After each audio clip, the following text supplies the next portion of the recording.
अस्सलाम वालेकुम स्टूडेंट्स। आज हम बात करेंगे लोरी ब्रॉन्स्टेड एसिड बेस कॉन्सेप्ट पे। इसको हम कॉन्जुगेट एसिड बेस पेयर जो है उसके बारे में भी जो है वो बात करेंगे। ठीक है, आज का हमारा टॉपिक जो मेन है वो इस कॉन्सेप्ट को अच्छी तरीके से जो है वो समझना है। इस कॉन्सेप्ट को कैसे जो है वो आगे आपने याद रखना है, ये बड़ी इंपॉर्टेंट चीज। बेसिकली लोरी ब्रॉन्स्टेड पहले एसिड एसिड कौन से होते हैं? लोरी ब्रॉन्स्टेड एसिड वो स्पीशीज है जो डोनेट करती हैं प्रोटॉन, जो प्रोटॉन को जो है वो क्या करती हैं, डोनेट करती हैं, या उनकी एबिलिटी होती है कि वो प्रोटॉन को डोनेट कर सके। ठीक है, लोरी ब्रॉन्स्टेड एसिड वो होंगी। इस तरह बेसिस कौन सी होंगी? बेसिस वो होंगी जिनकी एबिलिटी होगी कि वो एक्सेप्ट कर सके प्रोटॉन। बेसिस प्रोटॉन एक्सेप्टर होंगी जबकि एसिड प्रोटॉन डोनर होंगे। इन्हें आप प्रोटॉन एक्सेप्टर कहेंगे, ये प्रोटॉन को एक्सेप्ट करेंगी और ये प्रोटॉन जो है वो डोनेट करेंगे। लाइक आपके पास एसिड की एग्जांपल है, एसिड जो है वो आपके पास HCl। HCl is an acid. जब वाटर में आप इसे डिसॉल्व करते हो तो यहां पे क्या बनता है, आप इसकी डिसोल्यूशन होती है, आपके पास जो चीज बनेगी DHTO positive plus Cl negative. यहां पे जो है ये प्रोटॉन डोनेट कर रहे हैं, इस वजह से ये एसिड है HCl, और वाटर जो है वो प्रोटॉन एक्सेप्ट कर रहे हैं, इस वजह से वाटर जो है वो बेस है। तो नीचे वाली भी आपने जो है वो लिख लेना है, नीचे वाली में वाटर जो है वो बेस होगी, इट एक्सेप्ट्स प्रोटॉन, ये इससे प्रोटॉन एक्सेप्ट कर रहे हैं। तो basically conjugate acid base pair क्या होगा? Conjugate acid base pair, conjugate acid base pair ये बनेगा लाइक यहां पे ये कंजुगेट एसिड है किस चीज का? वाटर का, बेस का। So it is conjugate acid of water. Water is a base, water जो है वो बेस है। ठीक है, इसी तरह it is conjugate base of acid, conjugate base of acid. तो आप देख रहे हो कि अगर आपके पास एसिड स्ट्रॉन्ग है तो उसकी कंजुगेट बेस जो है वो वीक है। इस तरह अगर इस बेस वीक है तो उसका कंजुगेट एसिड जो है वो स्ट्रॉन्ग है। जैसे यहाँ पे वाटर जो है वो बेस है, इसका जो कंजुगेट एसिड हाइड्रोनियम आयन बने, इट इज स्ट्रॉन्ग एसिड। इसी तरह HCl स्ट्रॉन्ग एसिड था, इसकी जो कंजुगेट बेस बनी है it is weak base which is chloride ion. ठीक है, तो यहाँ पे इस हमने ये भी जो है वो मेंशन कर दिया कि एक जो एसिड होगा, एक स्ट्रॉन्ग एसिड, उसकी कंजुगेट बेस जो है वो वीक होगी, और एक जो वीक बेस है उसका कंजुगेट एसिड जो है वो स्ट्रॉन्ग होगा। अब नेक्स्ट जो चीज हमने बड़ी इंपॉर्टेंट पढ़नी है वो रिलेशनशिप है। रिलेशनशिप हम पढ़ेंगे बिटवीन के ए आप पहले पढ़ चुके हो, it is ionization constant of acid, and K B आप पढ़ चुके हैं, ionization constant of base, with K W है ionic product of water, it is also known as ionization constant of water.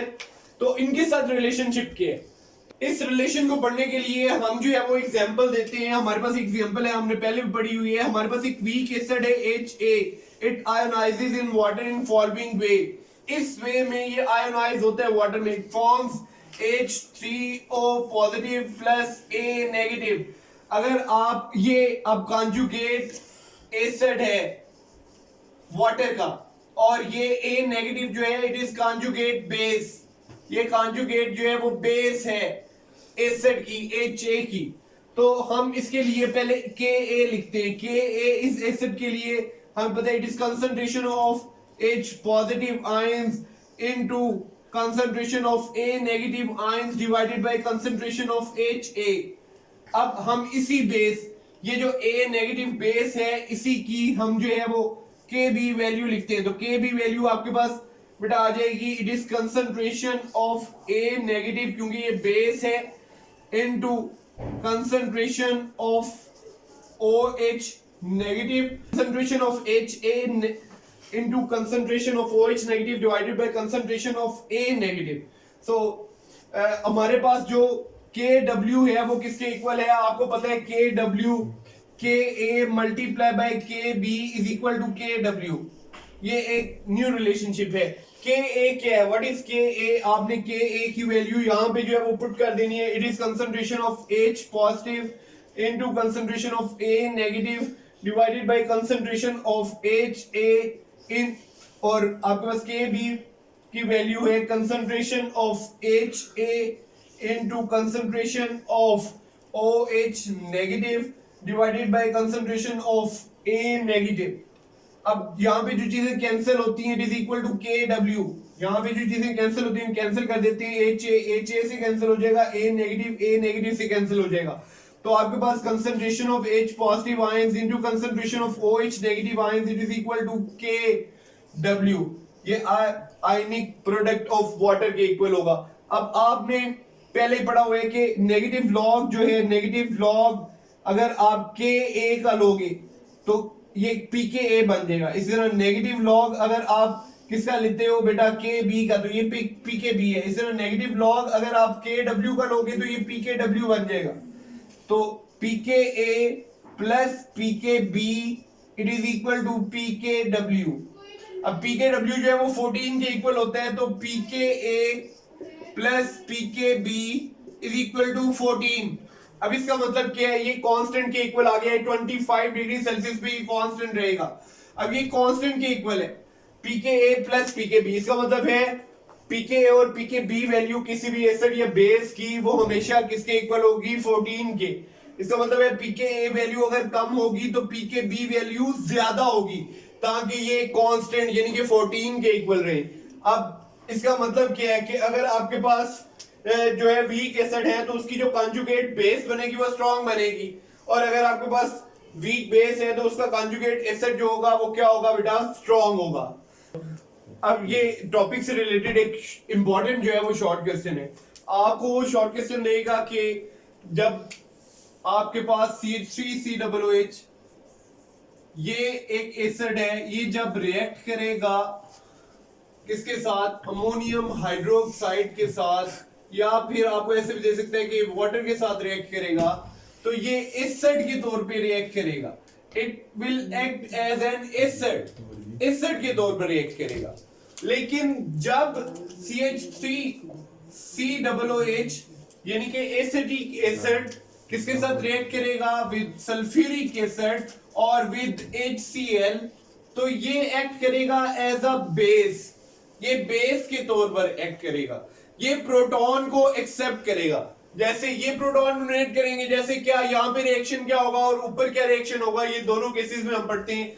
यहाँ पे रिएक्शन होगा, ये बेस है, ये बेसिकली प्रोटॉन को एक्सेप्ट करेगी।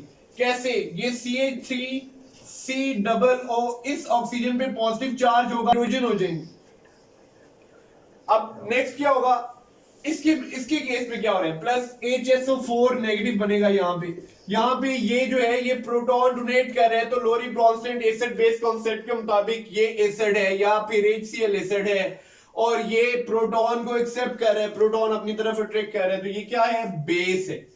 यहाँ पे एबिलिटी इसकी प्रोटॉन को डोनेट करने की HCl और H2SO4 की निस्बत बहुत कम है। आपने आयनाइजेशन कांस्टेंट ऑफ एसिड्स में पढ़ा हुआ है कि इसकी आयनाइजेशन कांस्टेंट वैल्यू जो है वो बहुत लो है, इसकी है 1.85 into 10 raised to power -5, और इसकी आयनाइजेशन कांस्टेंट वैल्यू HCl की सबसे ज्यादा, ये सबसे स्ट्रॉन्ग एसिड है, it is 1 into 10 raised to power +7, और इसकी है 1 into 10 raised to power +2।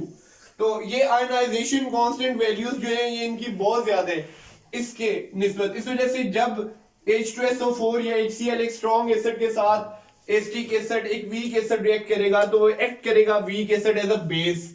यहाँ पे ये स्ट्रॉन्ग एसिड है CH3COOH और NH4OH जो है ये वीक बेस है। इस वजह से क्या यहाँ ये बेसिकली क्या करेगा, वो एसिड है वो प्रोटॉन डोनेट कर देगा। प्रोटॉन डोनेट करने से आपके पास जो है वो H3O पॉजिटिव बनेगा।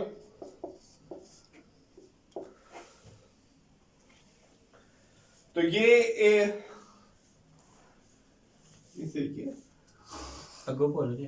वाटर, तो यहाँ पे हम एसिटिक एसिड का वाटर के साथ रिएक्शन करवाते हैं, तो ये प्रोटॉन डोनेट करेगा वाटर को, यहाँ पे वाटर एक्ट करेगा एज अ बेस, ये प्रोटॉन को एक्सेप्ट कर रहा है और ये प्रोटॉन डोनेट कर रहा है, इस वजह से ये एसिड है।